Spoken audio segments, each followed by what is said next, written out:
और अचानक से बिल्कुल ऑल ऑफ सडन आप नई तरह से काम कर रहे हैं। जी, जय हिंद और बहुत बहुत शुक्रिया आपका मुझे आपके चैनल पर आने का। और सभी बच्चों को मेरी शुभकामनाएं और जय हिंद, नमस्कार। मैं सिविल बैकग्राउंड से हूं। 82 में मैंने आर्मी ज्वाइन की। करीबन 40 साल मैंने आर्मी में सर्विस की और फिर करीबन 30 साल पहले रिटायर मैं हुआ था आर्मी से। और मैं सामाजिक सेवा में व्यस्त था। पेड़ लगा रहे थे, पौधे लगा रहे थे, यूथ की स्किलिंग कर रहे थे, खास करके गर्ल्स की। और फिर लास्ट ईयर अगस्त में मैंने राजस्थान कर्मचारी चयन बोर्ड को ज्वाइन किया।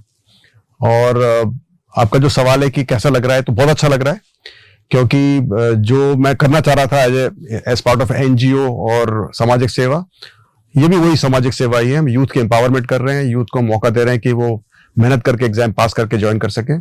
और मुझे इसलिए अच्छा लग रहा है क्योंकि हमारे ऐसे अनुभव होते हैं जब आर्मी में होते हैं। सभी को लगता है कि आर्मी में जो लोग जाते हैं वो बिल्कुल अलग होते हैं और आर्मी बिल्कुल सिविलियन बैकग्राउंड से बिल्कुल उनको पता नहीं होता है, उनके तजुर्बे नहीं होते। लेकिन हम काफी मात्रा में इंटरेक्शन करते हैं सिविलियन, जहां पर भी हम पोस्टेड होते हैं, और हमारा काफी इंटेंस इंटरेक्शन होता है और काफी चैलेंजिंग हालात में होता है। तो हमें काफी अच्छा अनुभव हो जाता है, प्रशासनिक अनुभव होता ही आर्मी का। तो मुझे बहुत ज्यादा परेशानी नहीं हुई क्योंकि हमारी ट्रेनिंग होती है हर एक चैलेंज को डील करना, हर एक प्रॉब्लम्स को डील करना, problem solving, leadership, team building, सब तरह की जो चीजें होनी चाहिए। तो सभी अनुभव काम आ रहे हैं और मुझे कोई परेशानी नहीं हो रही है। मुझे बहुत अच्छा लग रहा है। I am able to add value. जो हम कर रहे हैं उसके अंदर नवाचार कर रहे हैं हम तरह तरह के। और मुझे उम्मीद है कि इन सब अनुभव के जो हमारे थे उससे सब कुछ बेहतर होगा, बेटर होगा। सर, आपने कहा आप नवाचार कर रहे हैं, तो अभी कर्मचारी चयन बोर्ड किस तरफ बढ़ रहा है? आप क्या विजन लेके चल रहे हैं बच्चों के लिए, कैसे रहेगा? तो मेरा जो विजन है वो राज्य सरकार का विजन है। और राज्य सरकार का विजन ये है कि राजस्थान कर्मचारी चयन बोर्ड जितने ज्यादा हो सके एग्जाम्स कराए। एग्जाम्स बहुत बेहतर तरीके से एक सिस्टम के हिसाब से हों, जो रूल्स हैं वो फॉलो हों, जो मेहनतकश बच्चे हैं जो तैयारी करते हैं उनको टाइम से पता लगे कि एग्जाम कब होने वाला है। और सारे जो हमारे जो व्यवस्था है वो बहुत पुख्ता हो, ताकि उसके अंदर सिर्फ जो एक बोनाफाइड यानी कि जो एक करेक्ट बच्चे हैं जो कि पात्रता रखते हैं वो इसमें एग्जाम दे पाएं और सेलेक्ट हो पाएं।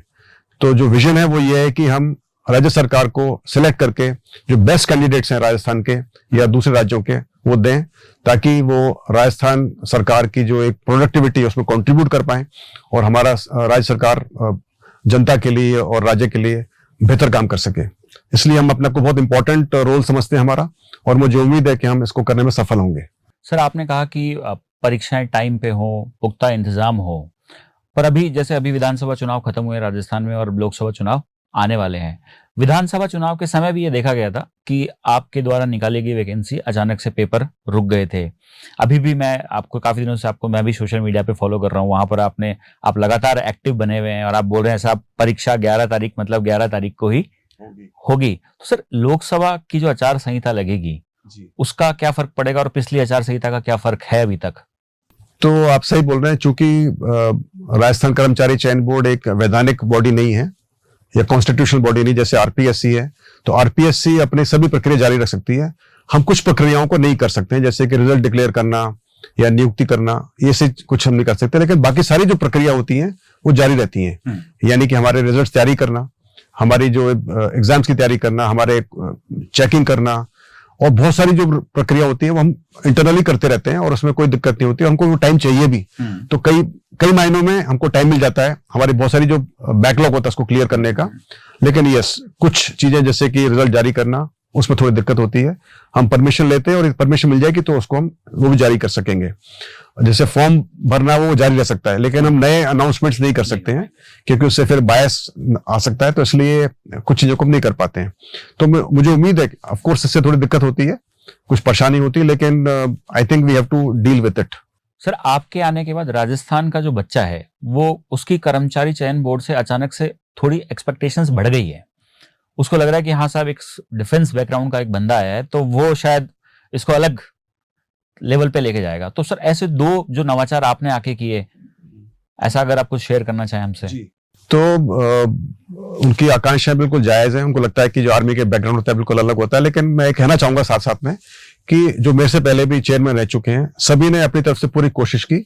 हर एक के बहुत अच्छे अनुभव थे, चाहे वो आईएएस ऑफिसर थे, चाहे वो आईपीएस ऑफिसर्स थे, सभी बहुत ही अच्छी भावना से काम करते हैं। और लेकिन जब भी कोई नया आदमी आता है तो वो अपने अनुभव से करता है और कुछ नई चीज लेकर आता है। और तो हम जैसे कोशिश कर रहे हैं कि अभी एक तो मेरा ऐसा, मुझे काफी शिकायतें मिली थी कि काफी सारे डमी के केसेस, जो बच्चे बैठ जाते हैं खुद के फॉर्म की जगह दूसरे की फोटो अपलोड कर देते हैं फॉर्म में, फिर वो डमी को बैठा के एग्जाम पास करने की कोशिश करते हैं और कुछ फर्जी सर्टिफिकेट्स, डिग्रियां सबमिट करते हैं, पास करते हैं। तो मैंने आने के बाद एक कोशिश की कि इनकी गहनता से जांच की जाए और इसी जांच के चलते हमने 3 एफआईआर भी की पिछले 3-4 महीने में, जिसमें करीबन 23 अभ्यर्थियों के खिलाफ संदेह के आधार पर एफआईआर की। और हमें संदेह था कि इन्होंने डमी को बैठाकर वो एग्जाम पास किया और उसकी जांच अभी एसओजी कर रही है। इसके अलावा हमने जांच की डिग्रियों की और यूनिवर्सिटीज की, तो पाया कि कई सारी यूनिवर्सिटीज ऐसी है, खासकर जो प्राइवेट यूनिवर्सिटीज हैं जिनको मान्यता प्राप्त नहीं है एनसीटी की, और फिर भी वो डिग्री बांटती जा रही हैं। और हमने अभी कल ही करीबन 47 बच्चों को हमने अपात्र घोषित किया है, जो कि एक प्राइवेट यूनिवर्सिटी से उन्होंने डीपीएड के डिप्लोमा ले रखा था और उस यूनिवर्सिटी को एनसीटी की मान्यता नहीं है। तो कहने का मतलब है कि ये हमने काफी बड़ा कदम उठाया है और मुझे उम्मीद है कि बच्चों को इससे अच्छा लगेगा और उनको भरोसा बढ़ेगा कि जो आरएसएस भी है, राजस्थान कर्मचारी चयन बोर्ड, वो उन्होंने एक जांच पड़ताल करके और फिर ही बच्चों को आगे जाने दे रहे हैं। तो ये था, मतलब एक बड़ा जो कदम हम उठाया था। एक और हम कोशिश कर रहे हैं कि जैसे मैंने खुद सोशल मीडिया पर जुड़ा, मुझे लगा कि there was a information void. बच्चों में एक इंफॉर्मेशन की एक बहुत बड़ा वॉइड था, कमी थी, उनको पता नहीं पड़ता था, वो उनको बार बार बोर्ड के ऑफिस आना पड़ता था चेक करने के लिए कि उनका क्या हुआ, कैसे हुआ, और कई सारी चीजों की कोई खबर उनको नहीं होती थी। तो हमने कोशिश की एक सिस्टम क्रिएट करने की, जिसमें कि बच्चे जब आते तो प्रकोष्ठ हमने स्थापित किया जहां पर बच्चे आके मिल सकते हैं, जो अभ्यर्थी होते हैं मुझसे मिल सकते हैं। हमने एक एफएक्यू यानी कि फ्रीक्वेंटली आस्क्ड क्वेश्चंस, हमने एक पूरा एक सेट अबाउट 100 क्वेश्चंस का बना के उसको अपलोड किया है हमारे वेबसाइट के ऊपर। ज्यादातर क्वेश्चन जो होते हैं बच्चे उसको देखकर उनके आंसर मिल जाते हैं। इसके अलावा मैंने खुद ने ट्विटर मैंने इस्तेमाल किया है, जो एक्स या ट्विटर बोल सकते हैं, और मैंने 20 दिसंबर को वो स्टार्ट किया और मुझे खुशी है कि करीबन 47,000 उसमें मेरे फॉलोअर्स हैं और हर एक ट्वीट को बच्चे काफी रुचि से पढ़ते हैं। और मैं काफी कोशिश करता हूं कि बच्चों को मैं उनके जो क्वेश्चंस होते हैं आमतौर पर उनको मैं जवाब दे सकूं। सभी के नहीं दे पाता, लेकिन फिर भी कोशिश करता हूं कि बच्चों को दे पाऊं। तो एक मैंने कोशिश की है कि, और मैं कह रहा हूं जब मैंने की, मतलब हमारी पूरी टीम ने, हमारी जो राजस्थान कर्मचारी चयन बोर्ड की जो टीम है, उन्होंने सबने मिलजुल कर ये कोशिश की है कि हम बच्चों तक पहुंच पाएं और उनका फीडबैक भी ले सकें और फीडबैक लेकर हम उस पर कार्रवाई भी कर सकें। तो ये हमने कोशिश की और मुझे उम्मीद है कि इससे बच्चों को काफी सहायता मिलेगी और things will improve in future. Sir की बात से ये बात तो बिल्कुल क्लियर है कि राजस्थान कर्मचारी चयन बोर्ड में अब किसी भी हालत में कोई फर्जीवाड़ा नहीं चलेगा। आप जो पात्र होंगे तभी आप नौकरी पा पाएंगे, नहीं तो काफी मुश्किल रहेगा। सर, आपने बोला कि फीडबैक सिस्टम भी डेवलप कर दिया है कि बच्चे फीडबैक दे पाएंगे। क्या ये फीडबैक सिस्टम ऑनलाइन भी है या फिर सेंटर पे ही आना पड़ेगा बात करने के लिए? नहीं, बिल्कुल सेंटर आने की जरूरत नहीं है। एक्चुअली राजस्थान संपर्क उनकी एक वेबसाइट, उसका नंबर है help. Buy and sell shares easily with Angel One. ₹0 brokerage on helpline है, उस पर बच्चे अपना फीडबैक दे सकते हैं। हमारा ईमेल है, उस पर बच्चे फीडबैक दे रहे हैं, उस पर आता है। हमारा जो सोशल मीडिया है, ट्विटर अकाउंट, उस पर बच्चे काफी सारे अपने ट्वीट्स करते हैं, रीट्वीट्स करते हैं, उसको मैं काफी हद तक पढ़ पाता हूं और उससे मुझे काफी अच्छी इंफॉर्मेशन मिल जाती है, इनपुट्स मिल जाती है। हमारे जो भी कदम है उसके ऊपर पॉजिटिव, नेगेटिव, क्रिटिसिज्म, उससे काफी अच्छा मुझे एक आइडिया मिल जाता है। और मैं भी कोशिश करता हूँ बच्चों से मिलते रहने की। कभी कभी बच्चे आते हैं, मैं नहीं मिल पाता हूँ तो मुझे थोड़ा दुख भी होता है, लेकिन काफी बिजी होता हूँ। जैसे अभी एग्जाम का टाइम चल रहा है, अभी सुबह एक एग्जाम हुआ, अभी शाम को एक एग्जाम है, कल एक एग्जाम है, तो बच्चों को 2 दिन नहीं मिल पाया, तो उसका मुझे हमेशा एक दुख होता है। लेकिन फिर भी मेरी कोशिश होती है कि बच्चों को मैं मिलूं और उनकी परेशानी को समझूं और कुछ हद तक उनको सॉल्व करने की कोशिश करूं। सर, कुछ लोग जो है ना वो फेक न्यूज के ऊपर बहुत काम करते हैं। फेक न्यूज फैला दी, बोर्ड के नाम पर फैला दी। जैसे आपने बोला कि साहब अगर आपकी डिग्री वैलिड नहीं होगी तो हम उसके ऊपर शिकंजा कस चुके हैं, डमी नहीं आने देंगे। तो ये जो सोशल मीडिया के ऊपर बोर्ड के नाम से बच्चों को गुमराह करने के लिए आपके एग्जाम से संबंधित कोई भी जो न्यूज लोग चला रहे हैं, इसके ऊपर आप कोई भविष्य में एक्शन लेने वाले हैं या डिपार्टमेंट ने कोई पटकथा लिख ली है इसके लिए पहले से ही? तो आपका बहुत ही वैलिड क्वेश्चन है और हमेशा हम जब भी कोई हमारी विज्ञप्ति होती है, हमारा कोई भी हम लेटर बना के छापते हैं या हमारे विज्ञापन देते हैं, तो उसमें साफ साफ लिखते हैं कि सोशल मीडिया पर भ्रामक प्रचार से बचें, ये हम हमेशा लिखते हैं।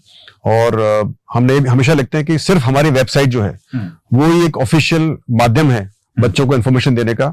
सिर्फ और सिर्फ उस पर विश्वास करें, किसी भी सोशल मीडिया पर विश्वास ना करें, चाहे वो मेरा भी अकाउंट है, उस पर आप विश्वास ना करें एक बार के लिए।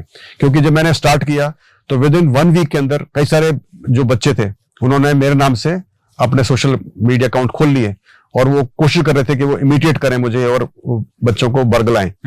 तो फिर मैंने उस पर फौरन एक्शन लिया और उनके अकाउंट्स को बंद कराया। और मुझे भी खुशी कि इस समय सिर्फ मेरा अकाउंट जो है कि वो मैं जो मेरे नाम से चल रहा है वो चल रहा है, आलोक राज RSSB के नाम से, और उस पर 47,000 के ऊपर फॉलोअर्स हो गए हैं। और बच्चों को मैं एक एडवाइस देना चाहूंगा कि जब भी आप कभी किसी भी बंदे को, आदमी को फॉलो करना चाहते हो तो उसको देखो कितने फॉलोअर्स हैं। यदि उसके 50, 100, 150 फॉलोअर हैं तो संभावना कि वो एक करेक्ट अकाउंट नहीं है।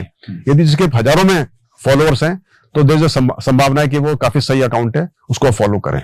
और मैं इस पर सोशल मीडिया पर भी काफी बच्चों को आगाह करता रहता हूं। जैसे अभी पिछली जो एग्जाम हुआ था 21 जनवरी को सूचना सहायक का, तो किसी एक बच्चे ने कोशिश की अफवाह फैलाने की कि अफवाह फैली हुई है कि पेपर लीक हो गया है। अफवाह की सूचना देना भी एक अफवाह ही होती है। तो मैंने इसके लिए सबको मैंने काफी कॉशन किया था, आगाह किया था, बताया भी था कि आप ऐसा कार्रवाई करोगे तो गलत होगी, वो भी अफवाह ही है। और फिर मैं कल ट्वीट करके बताया था बच्चों को कि यदि कोई अफवाह ऐसे फैलाएगा तो उसके खिलाफ हम FIR करेंगे। तो मुझे खुशी है कि किसी ने ऐसी अफवाह नहीं फैलाई और बच्चे रेस्पॉन्सिबली काम कर रहे हैं। ज्यादातर मैं समझता हूँ बच्चे रेस्पॉन्सिबल होते हैं, कुछ बहुत ही कम गिने चुने बच्चे होते हैं जो कि इररेस्पॉन्सिबली सोशल मीडिया पर ट्वीट करते हैं। मुझे उम्मीद है कि वो भी एक लेसन लेंगे और गलत काम नहीं करेंगे। कर्मचारी चयन बोर्ड बिल्कुल नई